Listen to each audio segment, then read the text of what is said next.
I would love for us to now move over to questions that our sports MVT community sent through to us online. And these are questions that they would like to ask you as a professional athlete. I'd like to start off with this question from Monique. Monique simply wrote to us and said, what motivated you to pursue a qualification as a dietitian? I'm a big foodie, so I think that that was the first thing. Not knowing what dietetics was all about, I just saw the word food, so I jumped right in. Yeah, I'm just teasing a little bit. No, I do love food and sport, so that was kind of my biggest drive when I thought about dietetics. I thought one day I would like to go into the sports nutrition kind of leg of the profession, not knowing that during my 4-year studies that you actually don't do any sports nutrition. It's more clinical. You work in hospitals, which was not bad. But yeah, I grew a lot in that as well. But yeah, my big passion at the end of the day will definitely be towards sports nutrition. Yeah, and I would like to pursue that a little bit further, doing more courses, staying in the loop with that kind of up-to-date things. So yeah, I think, like I said, I think food was obviously the biggest drive together with the sport. Yeah, I would say Definitely. that was my biggest motivator. All right. Let's look at this question from Brandon. Brandon talks about how much have you grown as a person on and off the track due to athletics? Wow, yeah, that is a very in-depth question.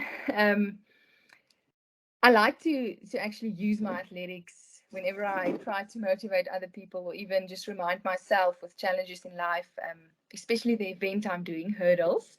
Like kind of, there will always be challenges and obstacles in life. Same as for me to overcome 10 obstacles in my race.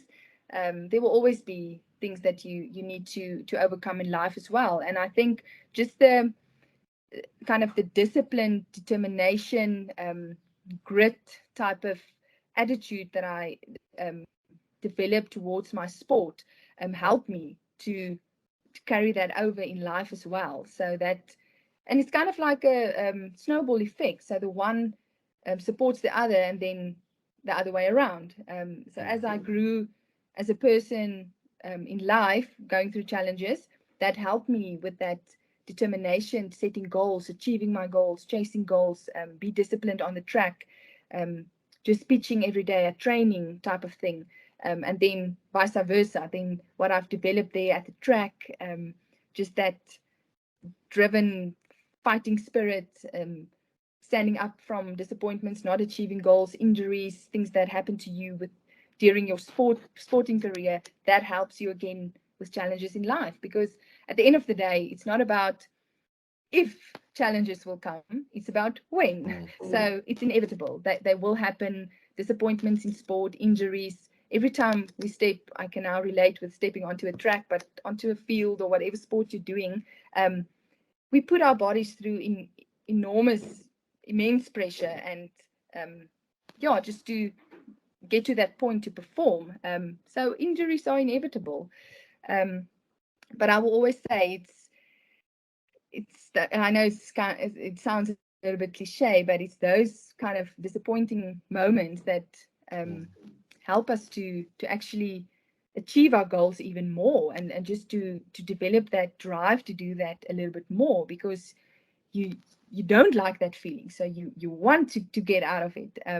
So yeah, that, I think that's kind of what helped me in life and in my sport, just to have that grit and determination. With whatever I start, I want to put my all in it and just give my best every day. Absolutely beautiful. Let's look at this question from Olebogeng, and she talks about your husband. She says, how supportive has your husband been in your journey? Your husband, of course, being Jacques now. I want to say very, very important. Yeah, yeah, I think at the end of the day, any and every medal that I've achieved should go to him. He's been so supportive and patient with me in times that I think I've annoyed him a little bit. But he has stands so firm, and yeah, like he will say many times, he's also just human, and he's trying to say the right words in times of disappointment, and maybe he's not coming across correctly every time, or doesn't understand my situation. And then afterwards I will just tell him, what you say is perfect, whether you think it's there's no value in it, it's just, it puts, every time it just puts my disappointments in so much perspective. And he's also got that positive spirit and that driven spirit, and he's a great leader. I mean, in our marriage as well, he's just yeah, he supports me so much. It's actually, yeah, it's difficult to put in words, but yeah, at the end of the day, I mean, my dreams become his dreams. So we live it together, and yeah, it's beautiful. It's yeah, it's he's played an enormous part in my journey, and everything that he also, the time and the effort that he puts into supporting me. Yeah, I just take my hat off for that, and I will be forever grateful. It's not always easy to be married to a professional sports person, trying to understand their goals and things, that the disappointments they go through and so forth. But he just, at the end of the day, every time he just puts it in so much perspective for me, and I will be forever grateful for that, just to, yeah, support me and lift me up and just be there.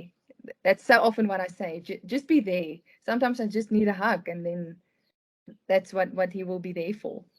Oh, so beautiful, so well said.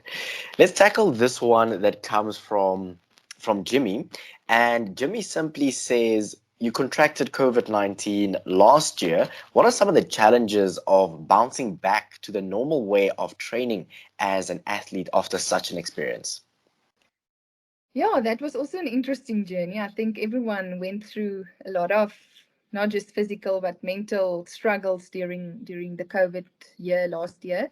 I mean, competitions not being held.